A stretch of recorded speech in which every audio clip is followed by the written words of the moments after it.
खिप्रो N 209 ऐं PS 41 ते PP पारां नामज़द उम्मीदवारनि शाज़ा मरी, अली हसन हिंगोरजो जा राति खिप्रो में असर वियल ताईं वर्क जारी रहिया।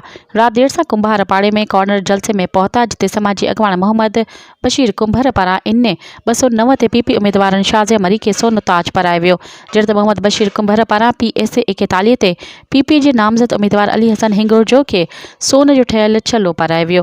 इन मौक़े ते PP उम्मीदवार शाज़ा मरी कॉर्नर जलसे खे ख़िताब कंदे चयो त मुख़्तलिफ़ मुखालिफ़ हाणे शिकस्त ॾिसी परेशान थी विया आहिनि।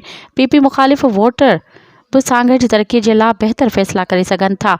गुज़िरियल 10 सालनि में सांगड़ जी बहितरीन मुखालिफ़नि खे नज़र नथी अचे त अखियुनि जो इलाज कराइनि या दिमाग़ जो इलाज कराइनि। ॿिए पासे PS 41 ते PP जे नामज़द उम्मीदवार अली हसन हिंगोरजो पंहिंजे ख़िताब में चयो त मुखालिफ़नि खे शिकस्त ॾियण जे लाइ 8 फ़रवरी ते तीरनि जो वसकारो कजो।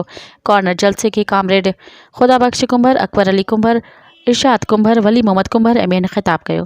तो वो खंडर न ॾिठो हूंदो, वो असां ॾिठो आहे खंडर। असां वो ज़बू हालत ॾिठी आहे, तकलीफ़ ॾिठी आहे। अल्लाह कंदो ही ॿार जॾहिं अञा बि वॾा थींदा त सांगड़ जी वधीक हालत बहितर थी वेंदी इंशाअल्लाह ताला। अछड़े थर ताईं पाणी वियो आहे, सोलर लाइटूं वयूं आहिनि, लिंक रोड्स घणा बेशुमार लिंक रोड्स ठहिया आहिनि, उन्हनि जो त कोई हिसाब ई कोन्हे केतिरा ठहिया आहिनि, अञा बि ठहंदा इंशाअल्लाह ताला। बस तव्हांखे हिम्मत करणी आहे। 8 फरवरी ते तीर पंहिंजो निशान है, तीर अली हसन जो निशान है, मुंहिंजो निशान है, तव्हांजो निशान है, हिन वार्ड जो निशान है, खिपरे जो निशान है, सांगड़ जो निशान है, इंशाअल्लाह ताला पूरे पाकिस्तान जो निशान है। हिन पाड़े हिन वार्ड हमेशा पाकिस्तान पीपल्स पार्टी सां निभायो आहे।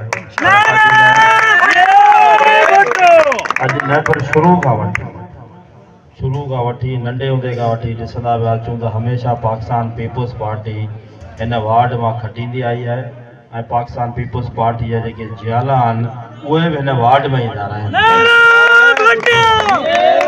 ऐं उहो अवां साबित अॻु में बि लोकल बॉडी जी इलेक्शन में करे चुका आहियो।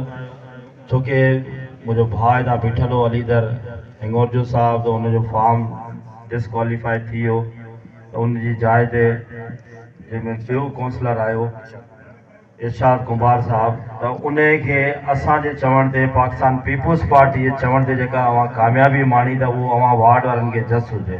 मज़ीद ख़बरनि ऐं तफ़सीलात लाइ विज़िट कयो असांजी वेबसाइट www.awamiNewsHD.com ऐं ॾिसंदा रहो अवामी न्यूज़ HD।